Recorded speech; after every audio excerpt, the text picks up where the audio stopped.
So hello and welcome to another episode of the DNF1 F1 podcast. My name is Adam Burns, your host, and joining with me once again, my co-host on the telephone, of course, is Courtney I. Courtney, how are you doing so far? Everything all good your side? Yeah, good day, ladies and gents. Yeah, things are still looking up, and obviously very excited about Formula One finally returning in a week's time, or well, within a week now. That is absolutely right. Of course, at the time of recording this, and obviously when we publish this out on Monday, it is officially race week. After such a long hiatus, it's felt like an absolute eternity. Certainly the longest off-season break in living memory since the 13th of March. If you cast your minds back to the 13th of March earlier this year, nearly 4 months ago, where the Australian Grand Prix was about to begin for free practice on Friday, when of course a couple of mechanics and crew members tested positive for the coronavirus, I should say, and because of the growing epidemic and concerns that was going to happen, with F1 being seen as a catalyst for infecting fans that were travelling to the circuit on the morning of the 13th of March 2020, Liberty Media and the Grand Prix organisers in Australia announced that the Grand Prix was cancelled, and of course with that began this long lull period where we've had to say goodbye to F1 for a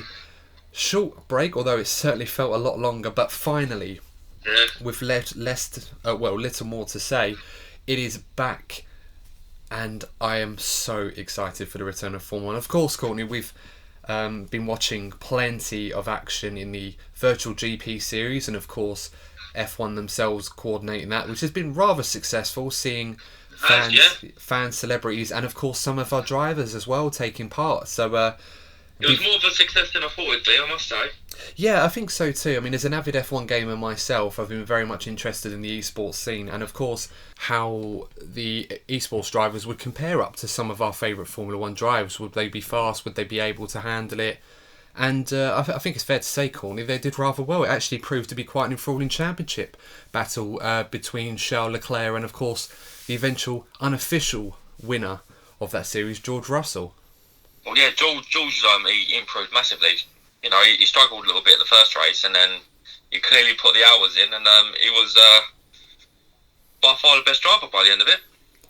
Yeah, and I think it's a good reminder to a lot of people that obviously haven't followed in their junior careers. George Russell in particular was very, very impressive moving up the ranks into Formula 1, of course.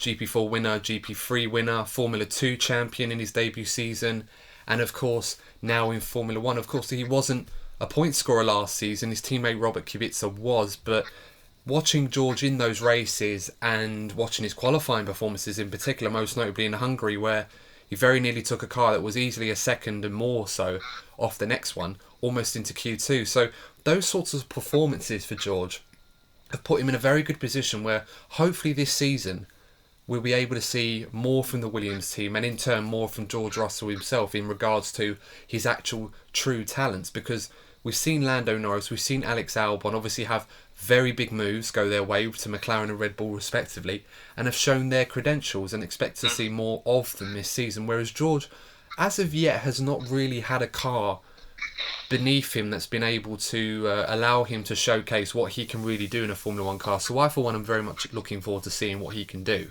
Well, that's one of the questions I asked in Instagram polls, and I asked which team do people expect to surprise us in Austria, and one of the sort of biggest percentage that people went for was Williams. So there's a lot of cautious optimism surrounding Williams this season.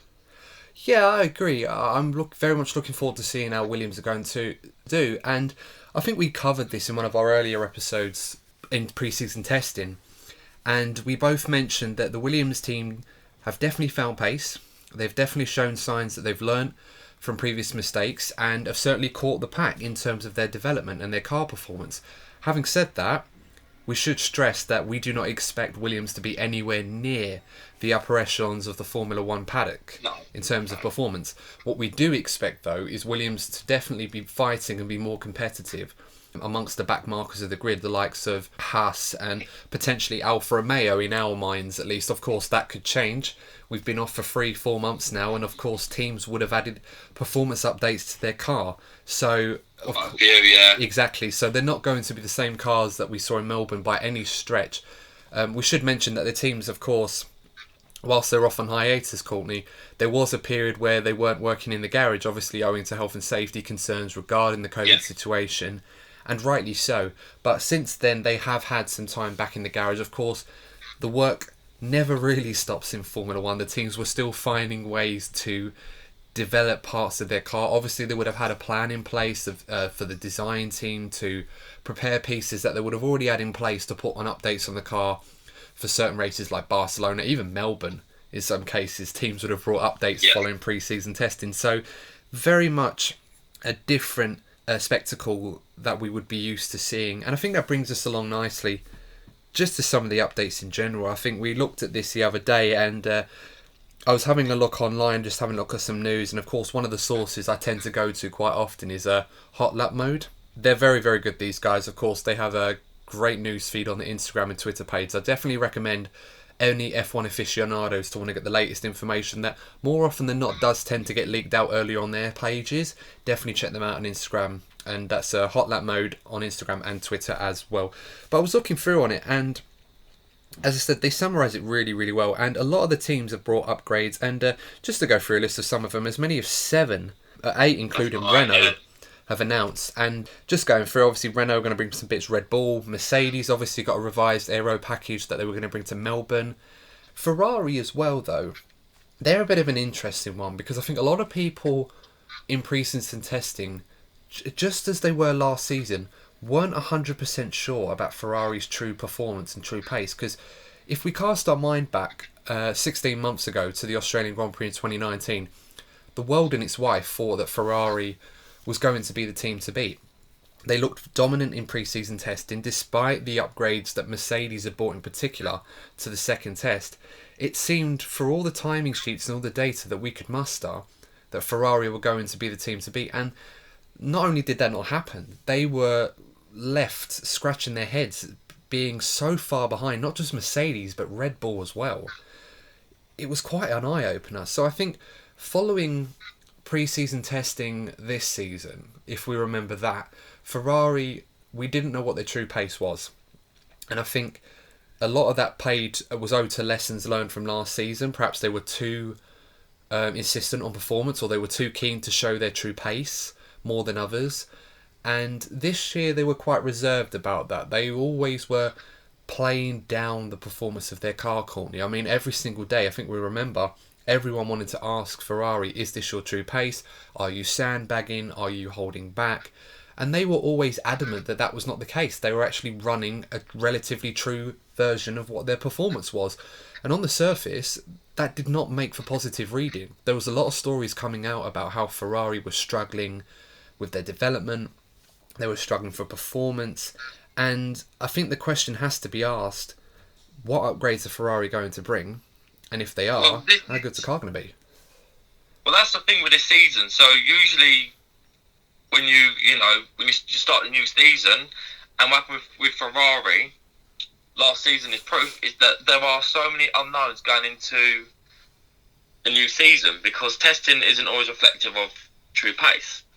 But now we have a situation where not only are we unaware of the true pace of the cars as they started in Melbourne, we now have to bring in the extra factor of all these upgrades, and the upgrades, or which upgrades are going to work, which upgrades aren't going to work.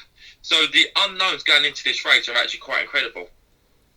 Absolutely, and I think given that we're going to be starting the season in Austria, in contrast to Melbourne, throws further caveats to where the true pecking order lies. Of course, we still expect Mercedes, Red Bull and Ferrari, possibly in that order, to be leading the way.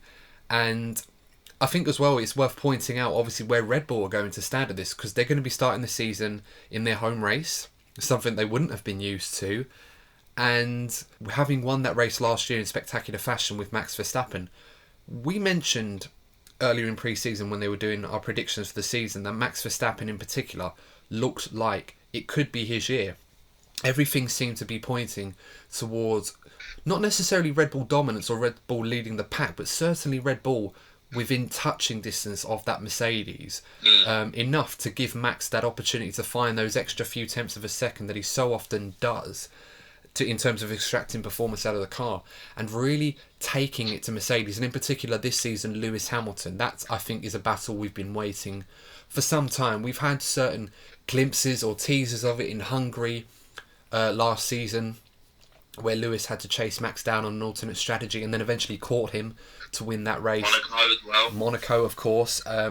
You know, and a lot of performances that Max himself had put in to really show that he was there for the fight and really looked like he was ready to strike to mount a World Championship challenge, which, in fairness, he hasn't yet done. So, do you think that it's going to be a different story, or do we still feel that perhaps this is the case still? So, if we base it on, you know, traditional development of Red Bull, they could well be there or thereabouts from the start of the season because they've had time to develop the car. Because usually with Red Bull, they're usually so traditionally speaking, they're usually a little bit behind Mercedes or Ferrari at the start of the season, and they usually start catching up by, well, the European season. And we're already there. They've had time to think about how they're going to update the car. And you've got to remember, no points have been scored. So they're not playing catch-up this season. So that could be a big factor going into the 2020 season, mate.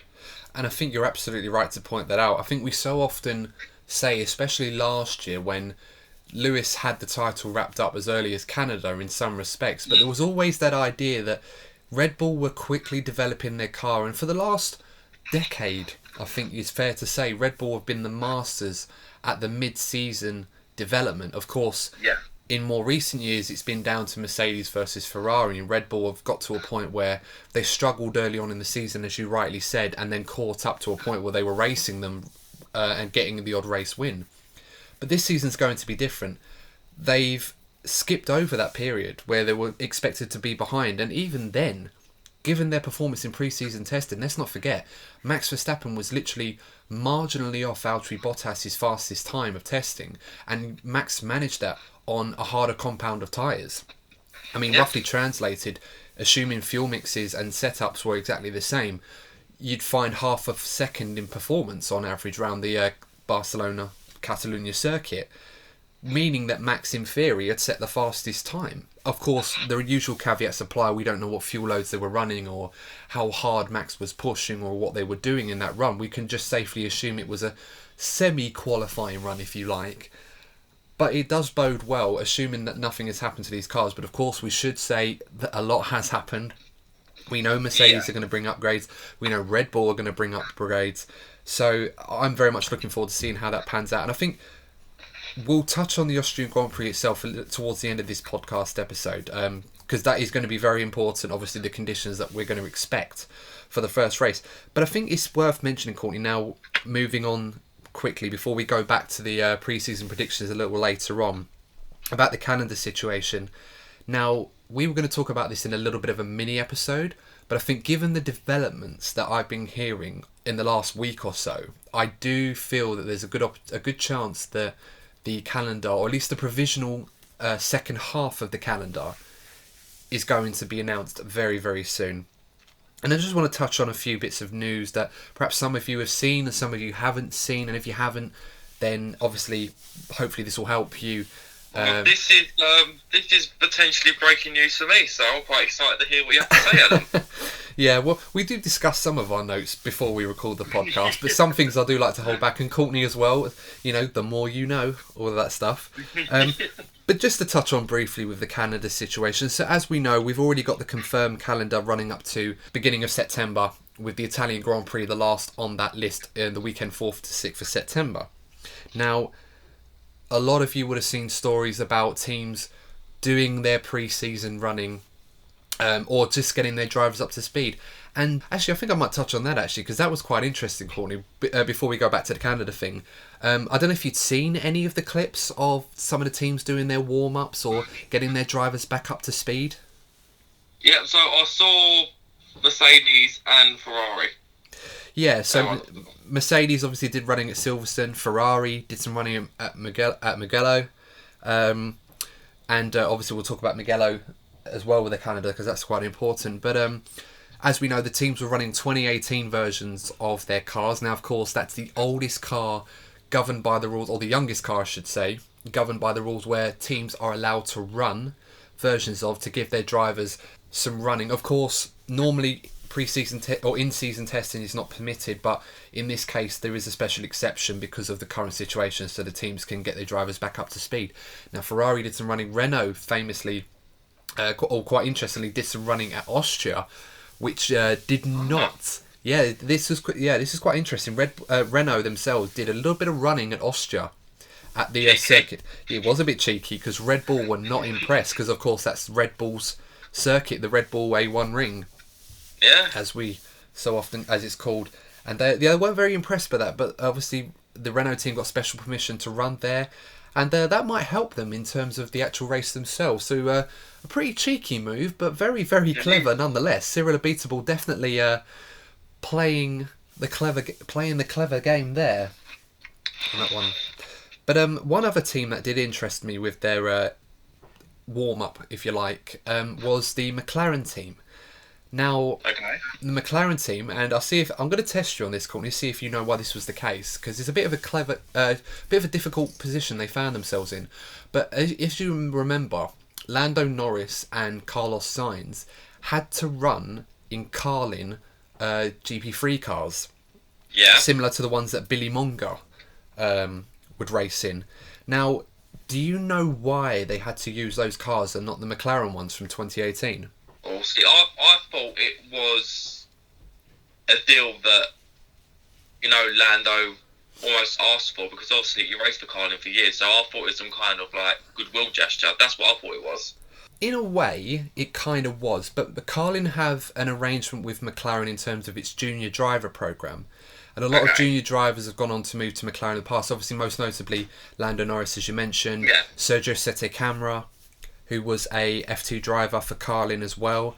Obviously used to formerly a McLaren reserve and development driver, obviously moved on since. But the main reason was, Courtney, is because the youngest cars you could use were from 2018. McLaren was still using Honda engines in those cars. Now, this is a big thing, because they used the Renault engines, at least for this season, until they move on to Mercedes. The problem for McLaren is you can't just simply take out a Honda engine and put a Renault one inside. The cars are specifically designed to fit.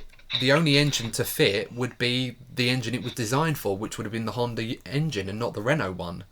So because of that, it would have cost them millions of pounds to redesign that car and put a Renault engine inside of it. Exactly. It's not worth it, and it wouldn't be the similar spec that they ran before, so obviously it wouldn't be a legal car for them to use. So as a alternative, Carlos Sainz and Lando Norris went out in Carlin race cars. Now, of course, a lot of you are thinking, well, why can't they just run on the simulators? That's what they usually do in between races, and you'd be absolutely right to point that out. But let's be honest, you can do all the running in the world on a simulator, but it's not the same experience. No. I mean, it's probably very close, but it's not the same experience as actually going out there, getting your tyres dirty, within a matter of speaking, and going out there. So that was the arrangement they had to make in order to facilitate that. So, quite interesting. But moving back to the calendar situation. So now we talked about Mugello. Now, Mugello has not been officially confirmed to be on the Formula 1 Canada. However, what I understand, it's very likely that it will be announced as a venue to host a Formula 1 race on the 13th of September, which will be the week after the Italian Grand Prix. Being in the same country makes perfect sense. It's a FIA Grade 1 circuit, and a lot of people talking about the possibility of having San Marino, where the AlphaTauri team were doing some practice there. But that's the one I'd like to see. I'd like to see Imola. I think so would I. I'd love to see a return to the San Marino Grand Prix, but I don't believe that's going to be happening. At least not this season, anyway. So that's a pity. Yeah. So possibly it's going to be happening in Mugello, and it will be referred to as the Tuscany Grand Prix rather than another Italian Grand Prix. So Yeah, so obviously in the town of Tuscany, it makes perfect sense, and yeah, so they're going to have it there. Just moving on to another potential calendar. Again, this is quoted directly from Hot Lap Mode. I'm getting this information from, so definitely give these guys a follow. And this is also confirmed via other sources as well. Just so I'm not using the one source. I've done my homework on this. But Sochi and Hockenheim potentially hosting a race at the end of September, and then of course Portimao, a circuit in Portugal. Now, we've heard stories in the past about Portugal potentially hosting an F1 race again. The Portimao venue has recently received an FIA Grade 1 licence, which allows it to host Formula 1 races on that circuit. And it's a circuit that they've definitely been in talks with Formula 1 for a while to have a race there. And it's quite possible that this season there could be a temporary deal struck to host a race in Portimao in Portugal, which is one of the safer countries in terms of dealing with COVID-19. In contrast to Estoril. And Estoril would be the circuit that hosted a Formula 1 race from 1984 to 1996, but they decided to go to Portimao as it seems to be more upgraded, updated venue than Estoril. Estoril hasn't had much love in comparison to Portimao in recent years, hence why Formula 1 are looking to go there. I must say, Adam, okay, you know when your football club gets linked with a player you haven't heard of them before? Yes. Okay, and so the first thing you do is go on YouTube and look at clips of them to see if they're decent. That's like me every summer looking at Arsenal targets, but Yeah. go on. What I'm going to do, I'm going to have to see what this track's like. You know me, I'm always looking for an overtaking opportunity to see if the races are going to be good. Yeah, Portimao's a good circuit. I mean, it has a long back straight similar to what Estoril does, although it doesn't run on the banking the same way as it does, because Estoril's a little bit reminiscent of how Zandvoort is finishing. Yeah. I think if I could compare it, that little final part where it has the large banking, obviously not as much, but there's that long right-hander that leads to the start-finish straight. But in Portimao, again, a similar circuit, a lot of high mid-speed corners. It should be a good track to watch some racing, but of course I haven't seen it in a little while, so they might have made some changes or updates to it, but it's a decent-looking circuit. I don't think it would have mattered to me if they'd have gone to Estoril or Portimao. But again, this is under the assumption that we're going to be having a race there. So we'll just have to wait and see. But just to touch on some of the other races, of course, now moving away from Europe in later October, there's a possibility of having a race in Montreal in Canada and Austin, Texas. Although we should stress that Austin has a big asterisk over it. Of course, for those of you that would have known, America, statistically speaking, is having the most cases and deaths owing to COVID-19. So there's still a huge concern over whether it's safe enough to host a Grand Prix. Of course, no fans at all in attendance, but will it be safe enough for the drivers and personnel, even in an isolated situation that they'll be in, to travel to America to host a Formula 1 race? At this point, Courtney, if it were me, I would say probably not. I can imagine Sao Paulo would be a complete write-off as well. Absolutely not, yeah. So yeah. If it were me, I would say definitely no. But Liberty Media, of course, not to imply that there's a bias being American-based owners, but they would want to keep an American Grand Prix on the table for as long as possible. But for not 1 second would I expect them to jeopardise or potentially put the Formula 1 paddock at risk of contracting coronavirus just to host a Formula 1 race. I mean, we've seen evidence of that. They already very, very nearly made that mistake in Melbourne, Australia, and fortunately it didn't come to anything serious or was seen as a catalyst to obviously spread the virus. But in this case, I don't expect them to even get close to repeating similar mistakes just to host a race in Austin. And of course that moves... I would like to see Canada have a race this season. I always feel that track delivers good races. Yes. So I'm hoping Canada happens. It so often does, Montreal, and as I said, despite the situation in America, I don't think Canada is going to be attributed to that level of scrutiny, given that they seem to be handling this a bit better. But of course, again, the same caveats apply. You just have to be careful with that sort of thing. It's usually a week after week leg between them two. In older times, of course, that tradition has changed now, with Montreal being a early season race, whereas Austin's usually a season or curtain closer, as we've so often seen in terms of the Drivers' Championship. Lewis Hamilton winning the championship 3 times at the Austin venue. And I suppose the other thing, like, the Formula 1 organisers need to consider is that it'll be a lot more difficult to host street circuits for obvious reasons this season. Yes, absolutely. And that's why you see races like Monaco. But of course, you've mentioned street races.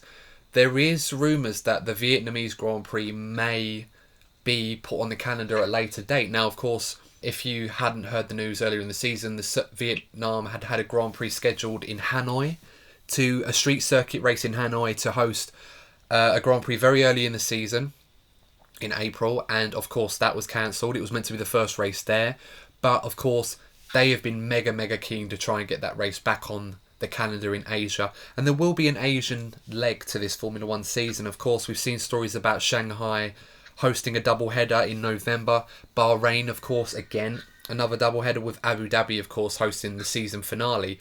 But there may be room on that calendar around about mid-October time to have a race in Hanoi, so do watch this space on that one. There is a possibility that could happen, but again, the season calendar will be published in full fairly soon. It may be next week or maybe the week after, I'm not sure, but at this point, you've got an exclusive, Adam.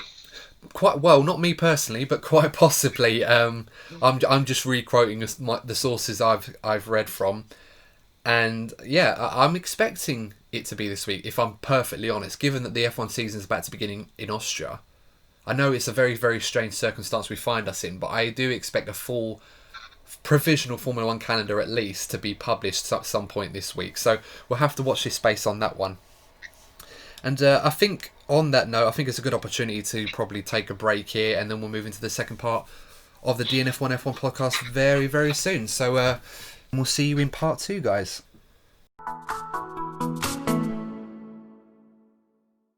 So hello and welcome back to the second part of the DNF1 F1 podcast. If you're just joining us, of course, we just have a shameless plug. Don't forget to like, share and subscribe to us if you're listening to us on YouTube. Of course, subscribe to the channel.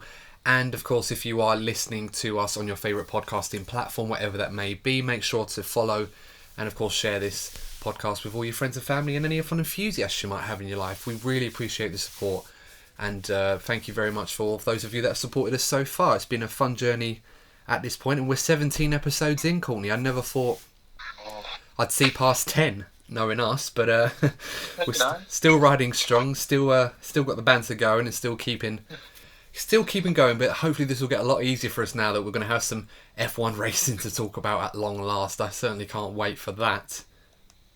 Yeah, 17 long episodes without some proper content, apart from the Vettel story. We've done well, all things considered. Yeah, and episodes like that are still on the channel, and of course we've a few other episodes we've done in the meantime. We talked about a couple of weeks ago how if we thought Sebastian Vettel's time at Ferrari was a failure, why we thought that was a failure and where it went wrong. And of course we had the episode last week about Williams, about the rise and fall there. So 2 very good episodes. If you haven't checked those out, I definitely recommend you checking those out, because it's a very good discussion and debates. Moving back to the topic at hand, the elephant in the room. Obviously it's a very big elephant, but the COVID-19 situation. Now, that hasn't gone away. Well, of course, we're talking about the Formula 1 season coming back. Other sports have made their returns as well. Football, of course. We're based in the UK, so the Premier League has returned now, with Liverpool finally winning that title after what seemed like an eternity. And imagine, as an Arsenal fan, the celebrations are going to seem like an eternity as well from their part. But moving away from that, they've obviously had plans to put in place to get their sports back underway.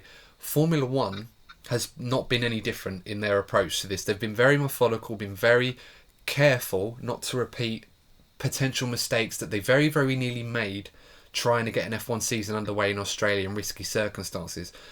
It's a different situation now. In a lot of countries, the virus has not spread as far and wide as it was originally.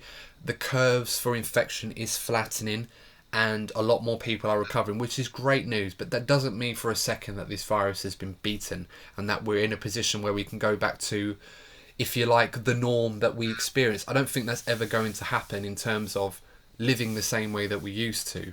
Formula 1 has prepared, with the help of the World Motorsport Council, who voted on this, some changes to the 2020 sporting regulations that the FIA had recently published to help facilitate this change. On their page they said a number of adjustments to facilitate the return to racing operations as a result of the COVID-19 pandemic, and these include the ability for the stewards to operate remotely in exceptional circumstances should the conditions require it, adjustments to team curfew periods because of working conditions under social distancing, amendments to the tyre allocation regulations to give greater operational flexibility to the FIA and Pirelli, introduction of team personnel limits at the starting grid, adjustments to certain race procedures, i.e. start, race, resumption, etc., and of course the definition of the podium ceremony for open and closed events to cater for COVID-19 restrictions.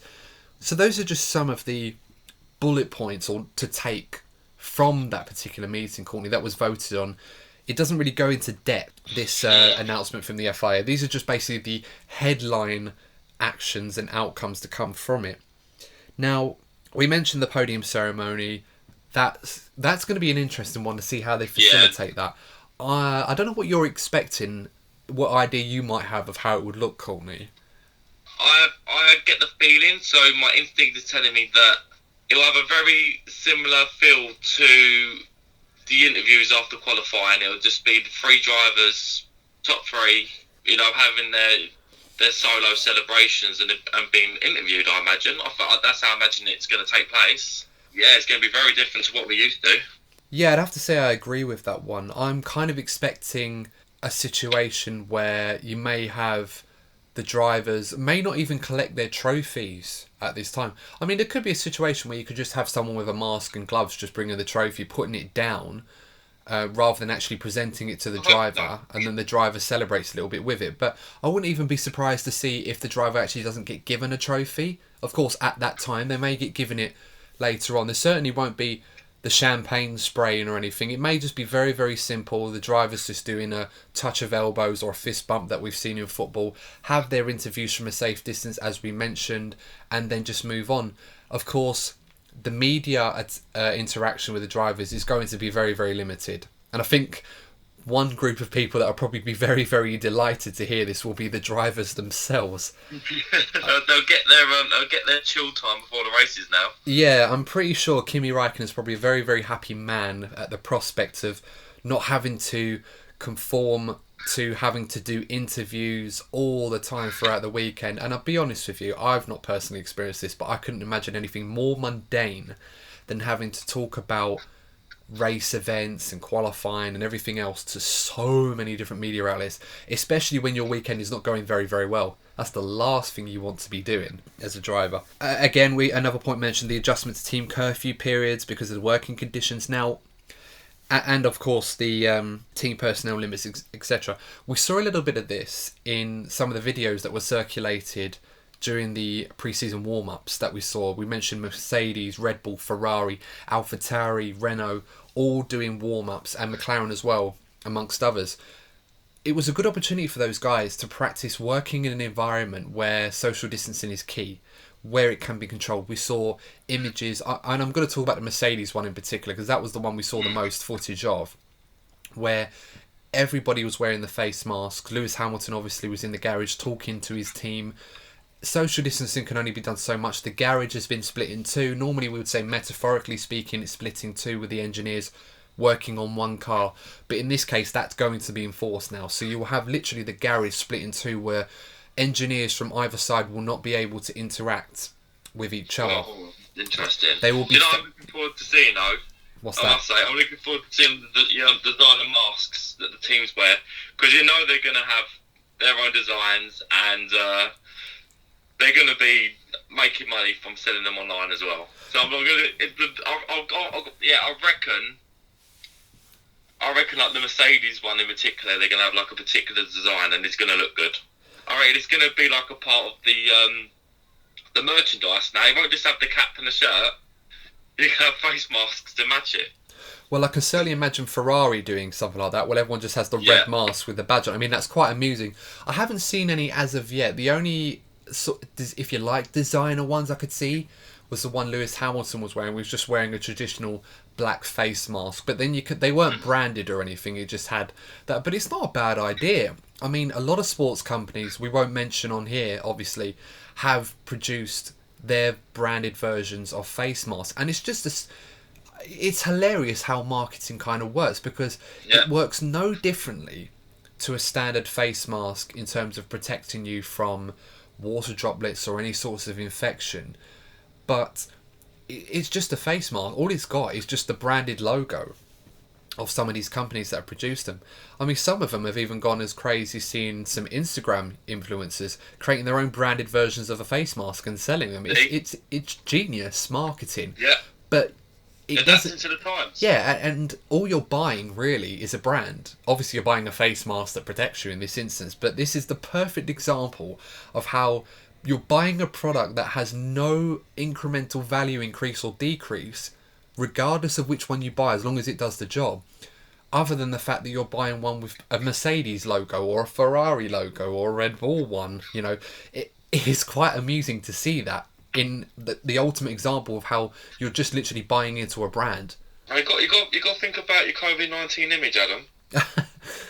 Well, I mean, it depends how you want to be associated. I mean, I've just bought black face masks. Obviously, in the UK now, if you're travelling on trains or going to certain places, it's not advised. If you're travelling on a train, you have to be wearing a face mask. That's mandatory. What I'm saying is, if I'm wearing my Mercedes shirt, I'd like to have a Mercedes mask to match. You got to think about your image when you're out, Adam. Well, yeah, that's it. I mean, probably the less said on that one, the better, because we'd be going into a whole different debate altogether. But obviously, as we've mentioned, the teams are going to be working in their own garages now, so none of this to and from. Of course, the teams were assigned to work on one particular car, but there's going to be no cohesion at all. I don't know how this is going to fare in terms of pit stops. I imagine the same procedure will apply anyway. It shouldn't matter in that regard, because they'll just be touching the car. They're already protected and covered up anyway. In terms of the working arrangements, we mentioned the curfew stuff, and of course the tyres. Now, on the note of tyres, to give more flexibility to the FIA and Pirelli, they're going to be ridding the tyre allocation choices for certain races. So in the past, I think it was about 3 months or so in advance, Okay. or a certain number of weeks in advance, 12 weeks in advance, I think it was, where drivers and teams had to submit their tyre allocation requests to the FIA and Pirelli for those races in 12 weeks' time. That is not happening this season. This season, there's going to be a set allocation for all Grand Prix this season, and it goes as followed. There will be 8 soft tyres, so the red striped soft tyres, 3 sets of yellow medium tyres, the yellow striped ones, and 2 sets of white hard tyres. Now, of course, we mentioned there's going to be less running to handle this situation. There's going to be less practice sessions. With that in mind, Courtney, even though it's not a big thing, it's one of those examples that this process is going to be streamlined. And I'll be honest with you, it might make things a little bit better in the long run. This may be something that they may consider doing, because if I'm perfectly honest with you, I think a lot of fans, and we're hardcore fans, and even we found this confusing. I remember last year they had so many different, the year before, they had so many different sets of tyres, and you couldn't keep track of what was what. They had the hyper soft, the ultra soft, the super soft. The pink, the pink, was it purple? No, purple. Yes, you had the pink hyper softs, which were used only in qualifying for specific races, and I think Monaco in that race. The ultra soft, the purples, super soft, the reds, the yellow soft tyres, the white medium tyres, the orange hard tyres, the blue super hard tyres, which were very, very rarely used, only on very cold mornings of practice sessions where the track was like icy weather. It was using Silverstone, I believe. Yeah, as well, yeah, and the two wet weather tyres, the intermediates and the wet tyres. That's 10 different sets of tyres that I've just named, and even I was almost struggling to remember all of them. It was hilarious. This season, of course, and last season, they've got 5 sets of tyres that are available for all the races. However, they only choose 3 that are obviously going to be suitable for the race. So that's why, and they'll be branded soft, medium and hard. So there won't be similarly the same compound of tyres at all the races, but they'll just be 3 to choose from, and they'll be labelled as such, which is much easier to follow, a lot easier than I've explained it. So, but we'll be covering those things in a future episode that we'll be talking about towards the end. But that's another example of some of the changes for the COVID situation. And I think what's important about this, as we mentioned before, Courtney, the world is going to be watching F1. It's going to be very excited. This is going to be the first official motorsporting event, live motorsporting event to be happening. So the entire world is going to be watching F1 very, very, very much under the microscope to almost scrutinise every action they do. And I just hope that this can be conducted in a very isolated manner, in the same way that football is. to protect the drivers, protect the paddock, protect the personnel, only the people that need to be there. So no fans, no... there might be some media attention, probably not enough, probably not a lot. It might just be restricted to F1 media, just for the benefit of, you know, their own stuff. But as I said, I'm hoping that this goes off without any serious hitches, because the last thing we want is to have a few races and then the situation escalates and it's proven to be difficult, especially with the travel restrictions as well in some countries that we've talked about already, and it creates further complications to perhaps delay or maybe remove the championship altogether because there won't be enough time to finish it. We've waited long enough. We've waited long enough now. It's time. It's time to restart, and let's just hope, as you said, let's just hope it all goes well, because live sport is known to give people a lift. You know, we discussed it before. Is this important? This works out. You know, and it's actually an opportunity for Formula One to get a bigger fan base, because, you know, other sports aren't happening at the moment, apart from football. There might be an opportunity for Formula One to increase its popularity.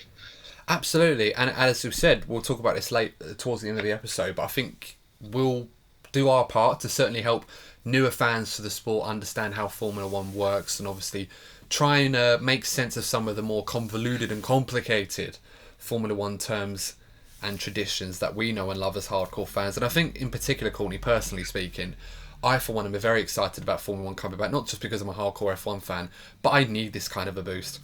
I've been watching the football and I've been enjoying it, but I'm an Arsenal fan. I need a bit more of a pick-me-up than others in this regard. And I think, Courtney, you probably agree with me on this one as well, for similar reasons. Yeah, I think, you know, it was football come back. 1-0 down after 50-odd minutes. Actually, I didn't miss your football. Yeah, you could have stayed away for a little bit longer, yeah. Yeah, definitely. But, so moving on, of course, now we should cover the race preview itself, the reason why you guys actually tuned into this video. We're finally going to talk about it 45 minutes in. So, the race preview itself, I think the first thing that's to say, other than what we've covered in pre-season testing, is what do we think the pecking order is going to be? Now, I think I'm right in saying, Courtney, obviously we talked about potentially Mercedes dominating again. I know you were a bit reserved on that back in pre-season, and you felt that Max would make a challenge this season. Have your thoughts changed on who you think is going to win? Assuming that we have a clean season and nothing happens in terms of the COVID situation, who do you think is going to be the man to beat this season? So, the biggest factor for me that makes me unsure of how it's going to pan out in terms of pure pace is DAS. We have yet to see DAS system being fully used in racing. No one has. No one actually knows how it's gonna affect the tyres. We haven't actually seen it in racing yet, so I don't think we'll know fully until race day when it comes to Mercedes. Well, it's an interesting thing, actually. You mentioned that. It's almost been forgotten about. For those of you that don't know, so the DAS system, the dual-axis steering system, was introduced by Mercedes on the second day of the first test. And in a nutshell, what it does is Lewis Hamilton was seen pulling the steering wheel towards him, which moved the two front tyres in, or a toe in. So it was more towards the car, which gave it more straight line performance, less drag, and then of course pushed the steering wheel back before he went under braking to move the toe out so the tyres were facing out, and then gave it more cornering ability. And this was an innovation that Mercedes had introduced in testing, which completely caught everyone by surprise. It was incredible. It was like it was reported in so many media outlets. I'd never seen anything like it in testing before. Testing, usually you get the headline figure times and that's it, and you try and base your assumption off that. But this was incredible, how everyone was talking about this one little innovation that Mercedes have used that left all the other teams thinking, oh dear, they've gone and done it again. What we found out when we left testing was that this was something that come under lots of scrutiny, purely and simply because it was going to be outlawed in 2021. So a lot of teams wanted to try and get it outlawed now, so that they didn't have to spend 6 months trying to develop their own systems that would really benefit them for 6 months. It'd be a waste of time and money. Red Bull in particular were the biggest protesters of this, and they actually informed and Dr. Helmut Marko informed Mercedes quite strongly that if they decided to run this system, they would formally protest and get it outlawed. We don't know if Mercedes are going to run this system. I'm glad you reminded me of that because I almost forgot it myself, but we're going to be diligently watching Mercedes to see what they do about this. But I think, on the whole, Mercedes, we thought, looked the fastest team in testing. They looked like the team to beat. Lewis Hamilton, in the prime of his life in terms of his driving ability, I think fair to say, he's literally raking up the wins and, of course, chasing that illustrious 7th World Championship to emulate Michael Schumacher's record. And of course, in the process, potentially beating his race wins record. That's still in sight, despite the shortened F1 calendar that we're expecting. He's only 8 wins away from achieving that. He's on 84, so he's only 8 wins away from beating Schumacher's record, I believe. It's safe to say that Lewis is going to be mind the pound well driven this season. Lewis, in terms of his performance, definitely the man to beat this season for me. I did say I do feel that Max Verstappen is potentially got the car underneath him to perhaps really challenge Lewis Hamilton this year, and I still believe that. I think going into the Austrian race, Red Bull's home race, a lot of people consider them to be the favourites, and well, they run well there usually, don't they? Absolutely, and they won it last year, and it is a wet race as well. So we looked at the weather for Spielberg, and if you haven't already, I definitely recommend it, but it's going to be very much a wet race. And I think just talking about some of the predictions for the season that we'll get into, it does look like it's going to be a wet race, and this could really play into the hands of Red Bull. Of course, Mercedes have been very strong in the wet. A lot of talk has been about Max's performance in the wet. Of course, he won in Germany in that crazy race. He had that brilliant performance in Brazil, but of the last 8 races that have been affected by wet weather, Courtney, 6 of them have been won by Lewis Hamilton. Well, that's the thing. People do sometimes get because Lewis is so good as an all-round driver. Sometimes it's actually forgotten how good he is in the wet. Like I look back as far as Silverstone 2008, where he absolutely demolished the rest of the field. Absolutely, yeah, I couldn't agree more. So, you know, those comments, people saying, Red Bull look very strong. Well, of course, Red Bull got a strong car underneath it. It's got a very strong chassis. But just because it's a wet race doesn't automatically make me believe that Max Verstappen is going to be the winner. If anything, I'd think that play more into Lewis's hands than Max. That being said, I do feel Red Bull look like they've got a very strong car underneath them, and Max is uber determined. So, me personally, I think it's going to be between them two for the championship this season. For the race itself, again, I think if it's a wet race, I can only look towards Lewis Hamilton to win. But as it's early season, it's very strange circumstances following the COVID situation. So we'll see. We'll absolutely see. Is there anyone in particular, Courtney, that you think we should be looking out for to gauge? I can think of one team, but in particular I'm looking forward to seeing. But who do you think we should be looking out for? This could be awkward if I'm wrong, but I feel like me and you could be thinking the same thing. Racing Point? Yeah, Racing Point. Exactly. Racing Point, yeah. Very, very interested to see how Racing Point show, and also given like the development by other teams around them.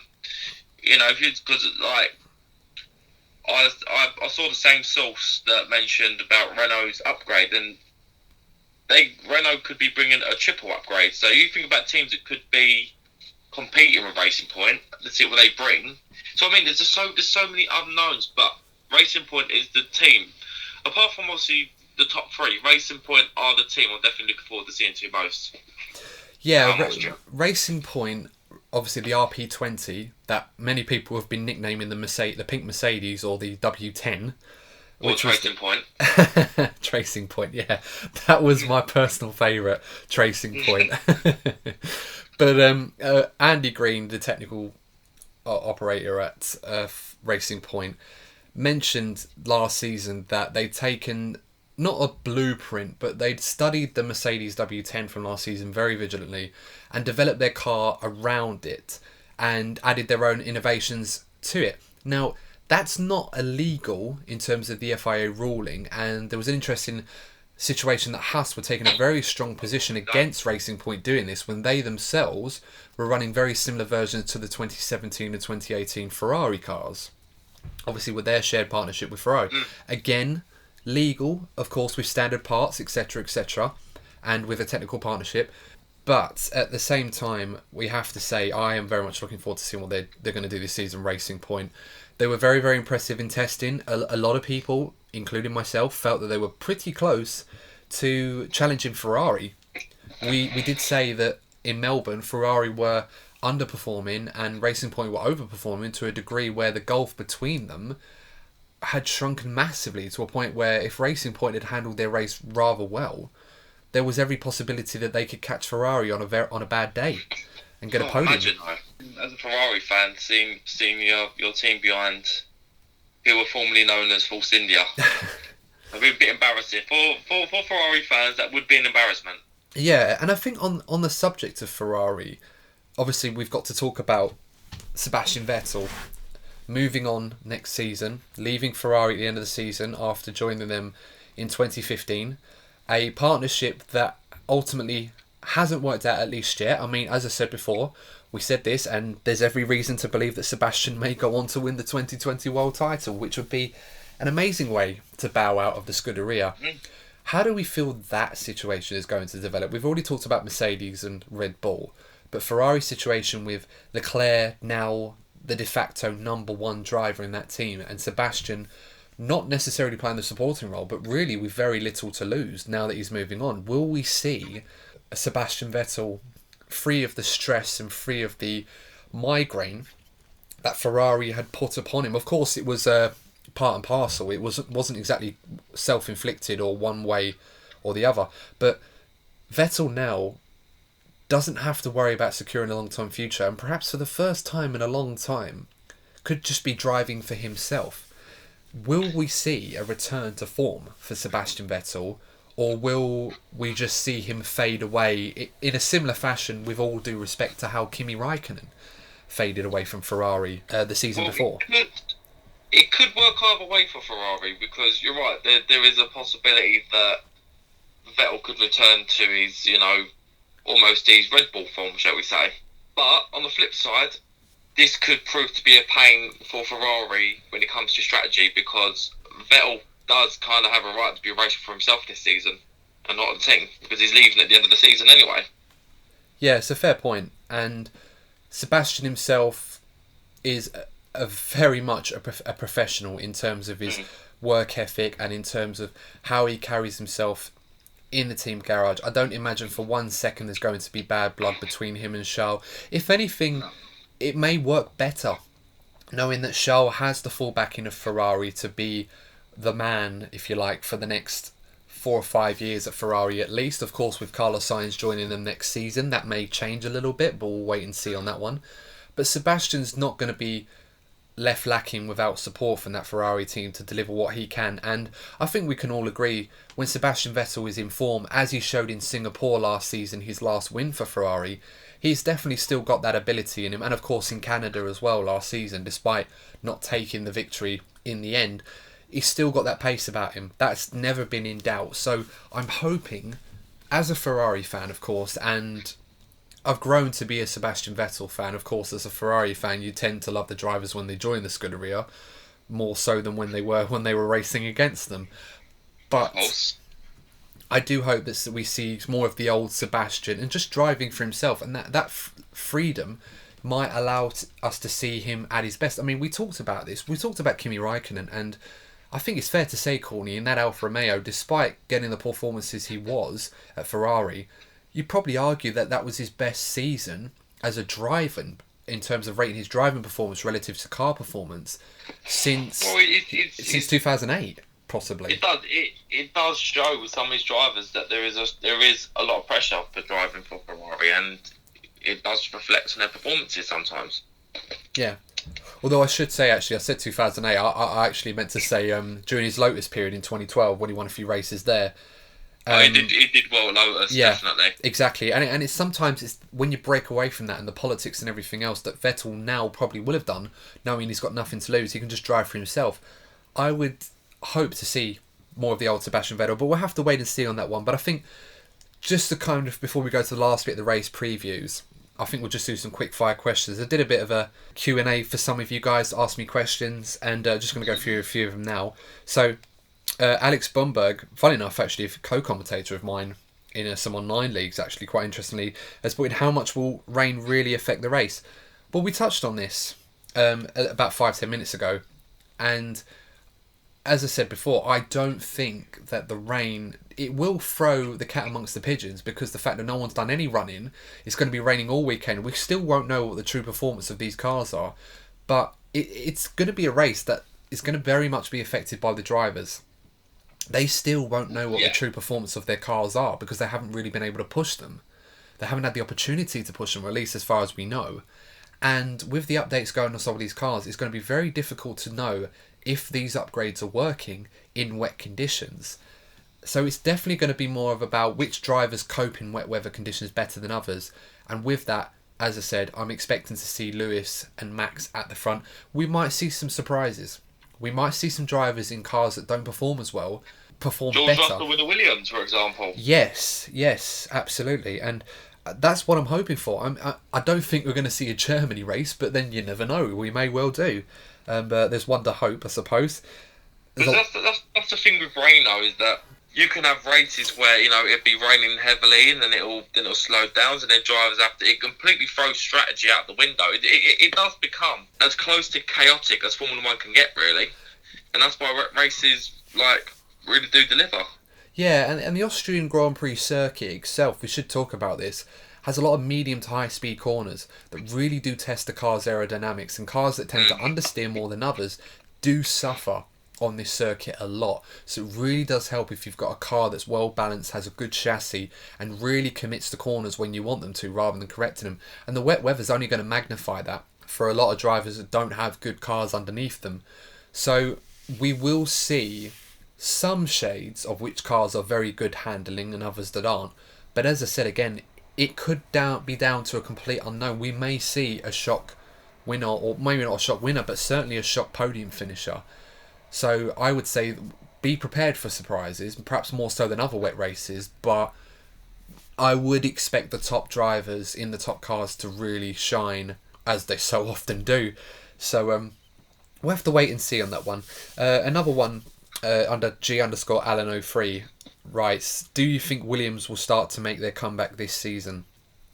We actually touched on this in the last episode, that Williams had signs to be optimistic for this season and the seasons ahead, assuming that they can secure their funding. Now, they've released a new livery. Of course, they were going to don the old Rocket livery that looked like Colgate toothpaste. Yeah, it's gone now. It's gone now. You can't use that reference anymore. No, it's gone now. So it looks like... well, I think it's a much nicer livery, Courtney. Obviously, I've put it out on my Instagram page. I don't know if you've seen it, but it's the white livery. I'll post it on the DNF1 page. Yeah, it looks really, really nice. I must admit, I'm definitely a fan of this new livery. I was kind of hoping for them to kind of fall back into more traditional colours that you and I are more used to seeing in previous... Yeah. With previous title sponsors, but of course Williams. I should have brought back the Sega Sonic the Hedgehog car. That was my favourite Williams. Well, there's meant to be a new Sonic the Hedgehog game coming out this year, and obviously we had the Sonic movie earlier in the year, so there's absolutely no reason why they couldn't do that. Definitely no reason why they couldn't do that. So there's all the science there, but no, it looks a lot nicer. Funny enough, we mentioned toothpaste. It looks more like a box of Sensodyne. Rather than Colgate. They've changed toothpaste provider. Traded up. They've gone to more sensitive toothpaste manufacturers, one that dentists tend to recommend more, apparently. You know why? Apparently. Because Williams are in a sensitive situation. Oh dear, cancel it now. Such a nerd. You see people hovering over the unsubscribe button as we speak. But Williams themselves... I expect progress. I think we saw progress in testing, and I do hope they can continue that. We should mention, despite their budget concerns, obviously they posted an operating loss of £13 million in 2019, and the COVID situation has kind of instigated this search for new external funding and investment. And I hope that they manage to secure this. But in the meantime, Claire Williams herself has stressed categorically that this will not affect Williams's funding or operations for this season. So in terms of what they've got planned for development, that shouldn't be hindered, at least if we take what Claire Williams and the Williams team have told us as fact at face value.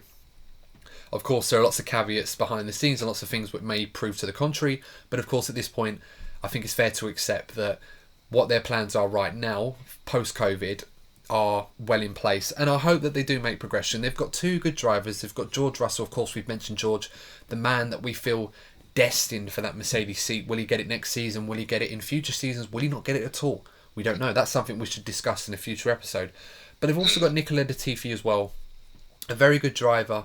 Runner-up in GP2 last season. Very experienced in junior categories. Finally given his opportunity, of course, making his debuts in the virtual Grand Prix in Bahrain. Not where he would have wanted to make his debut for Williams in a racing rig on a PlayStation or a PC, if you like. But certainly a driver that has a lot to prove, and I'm sure will show plenty of pace. And it's probably the strongest Williams lineup we've seen since Bottas-Massa. Since Bottas-Massa, I think it's fair to say. No disrespect to Williams drivers that have come and gone since then. But in terms of calibre, I would definitely argue that this is the strongest Williams lineup since. Yeah, they certainly don't deserve to be right at the back. No. But I do expect progress. Will they finish last in the championship? I'm leaning towards yes at this point because of how bad it was last season. And it would take a miraculous effort by any team, let alone the Williams team, who are more than capable of achieving this, to actually finish above another team. Of course, it does rely on other teams to be falling back, and we mentioned Haas, we mentioned Alfa Romeo, but I'm expecting them to have made progress following pre-season testing, and we can't judge them based on that performance anymore. I'm just hoping, for Williams' sake, that they're competitive. They definitely look it. That's the main thing, yeah. But we'll have to see. Obviously, as fans, you want to be seeing competitive racing from the front to the back. You don't want to be seeing 10, 20 second gaps between 16th and 17th. You don't want to be seeing that. Yeah. And I think the last thing to ask, actually, is based on your polls, Courtney, that you put out. You want to talk about to the viewers, or listeners in this case. So yeah, I asked a few questions. So first of all, I asked who do they think will win?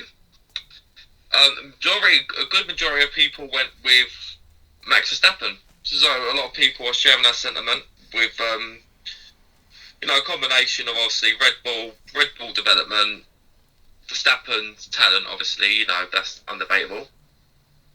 And also they run well at Austria, so a lot of people share a sentiment that Verstappen's going to win, so can't argue with that one. I also asked, which team do they reckon could surprise us come Austria? A few people, Racing Point edged it. We touched on that. Racing Point are the team that we're looking forward to most seeing, based on what we saw in testing.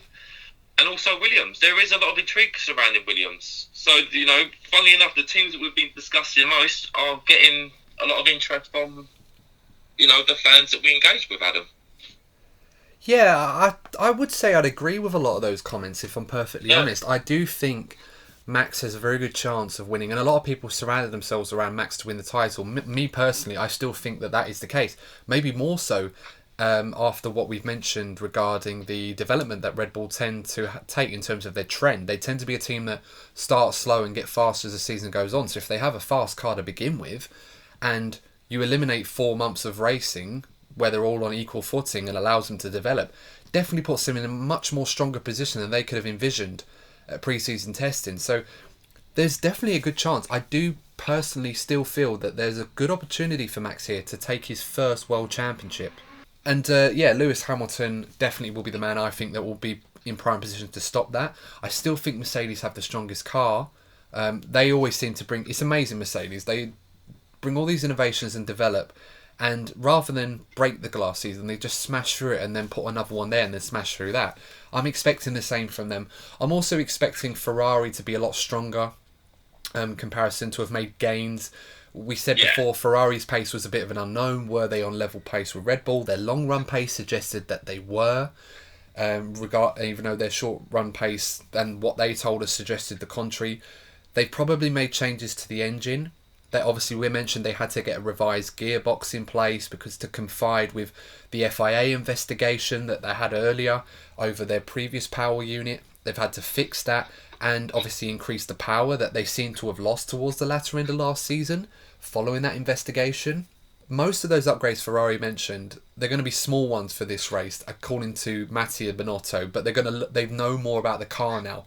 Ferrari have always emphasised their knowledge of how their car works, and it's always like a big thing, as if you don't really see incremental performances in pace, even though Ferrari say they understand the car better. But that's what they've said this time, and we expect more of those upgrades to perhaps to come in the second race, or the third race, I should say, in Hungary, because we've got a double header in Austria to handle first. So I think Ferrari is still going to be there. Where they're going to be, we won't know. Really is a brand new story compared to any other season in Formula One. The level of unknowns compared to any other season, we've never known anything like this. Obviously, yeah, we've been doing a lot of and in this during this episode, but I think we have every right to, because not even the pundits, the experts, no one has the slightest clue where deep down where the teams are going to be. We have a vague idea based, Mercedes, but so many unknowns, Adam, and it just makes the start of the season as exciting as ever. Yeah, I mean, it kind of just makes everything that we've already just said redundant, and that's a fair point, because at this point, guys, don't be surprised if Alfa Romeo turn up and Giovinazzi wins driving backwards or something. I don't know, and then you can put in the comment section and go, "Oh, you don't know what you're doing," But but that aside, I think it's probably a good opportunity to wrap this one up, actually. So, as I said, guys, really excited for the season ahead. I hope you guys are too, and make sure to support the channel as well. As I said, you've been absolutely brilliant supporting us during this hiatus period, but now finally, without any further interruptions, and touch wood, we can get underway without any further problems. And that Formula One, of course, it will be different. No fans, of course, let's not forget that. But we're all going to be watching from home. The coverage, I'd imagine, will be fairly similar anyway. Still great. So I'm very much looking forward to it. And of course, Courtney, we should mention in the next episode, we're going to put another episode out this week. So if you want, Courtney, perhaps you can tell the listeners what they've got to look forward to, or at least some of our newer fans to Formula One, of how we can help you get to grips with the sport. So yeah, we're going to basically be giving you guys the basics of Formula One. So we'll let you know how the basic F1 weekend unfolds. We'll be trying to explain things that you might not understand about Formula One, because something that me and Adam are quite passionate about is trying to explain what makes us passionate about the sport. So there's this common perception that Formula One races are only good in the first and final laps, and it's just a load of cars going around fast around the track. Now, we want to be explaining the little things that we know, that we're aware of, that can change the way races go. So obviously, tyres, what affects tyres. We want to talk about all the different factors, aerodynamics, pit stops, weather. We want to explain how all these things affect a race weekend, and actually, get people a little bit curious about Formula One, because there isn't much sport on at the moment, and there is going to be more interest in Formula One. So yeah, we're going to give you guys like a little explanation as what contributes towards a race weekend. Decent explanation there, Adam? Pretty much, I couldn't say it better myself. The little how-to guide of Formula One for dummies, if you like, or noobs in this case. But I think that's a great way to end this episode. So guys, looking forward to start the season. I hope you are too. And let us know, of course, in the comment section, your predictions for the season and for the Austrian Grand Prix, what's going to happen, who's going to be the surprise, who you think is going to be champion. And of course, we'll see you in the next episode of the DNF1 F1 podcast. See you soon and enjoy the new season.